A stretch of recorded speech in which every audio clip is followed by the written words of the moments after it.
আসসালামু আলাইকুম রহমতুল্লাহ। বিসমিল্লাহির রহমানির রহিম। সম্মানিত দর্শক শ্রোতা ভাই এবং বোনেরা, আমরা যারা গ্রামের মানুষ, গ্রামে জন্ম, গ্রামেই শৈশব, কিশোর এগুলো কেটেছে, তারা শিয়ালের হুক্কা হওয়া সম্পর্কে জানে।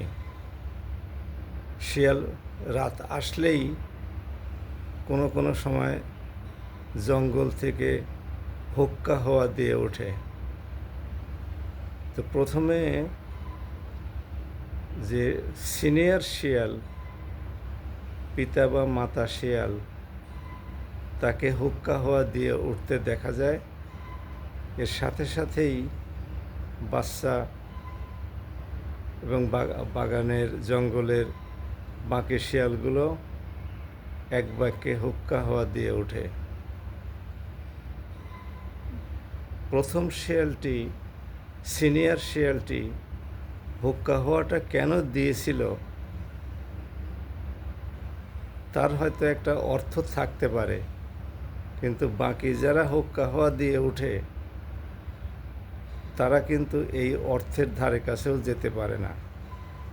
শুধু প্রথম শিয়ালের সুরের সাথে সুর মিলিয়ে হুক্কা হওয়া দেয়, হয়তোবা লাফায়, হয়তোবা চিৎপটাং হয়ে গড়াগড়ি দেয়। এসব ঘটনাগুলো ঘটে।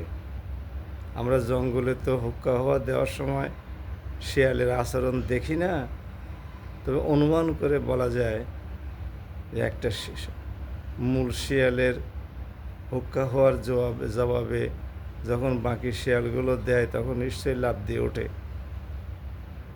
নিশ্চয়ই একজন আরেকজনের গায়ের উপরে পড়ে। তো আমাদের সমাজে শিয়ালরূপী কিছু মানুষ আছে যারা কারণে অকারণে, সময়ে অসময়ে, উপযুক্ত স্থানে বা অনুপযুক্ত স্থানে হঠাৎ করে কোনো কোনো বিষয়ে হুক্কা হওয়া দিয়ে ওঠে। বাস, সে একটা উদ্দেশ্য নিয়ে হয়তো হুক্কা হওয়া দিয়ে ওঠে, কিন্তু তার অনুসারী যারা আছে তারা তার অন্তর্নিহিত খবর জানে না। আলিমুল গাইব তো একজনই।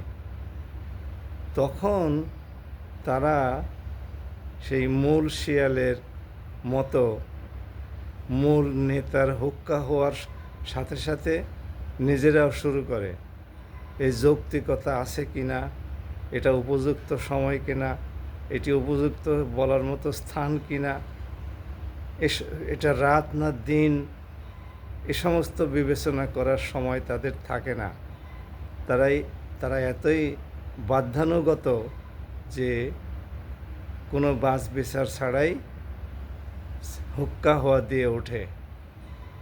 তো রাজনীতিতে এর একটা ভূমিকা আছে নিঃসন্দেহে, কিন্তু বাছ বিচারবিহীন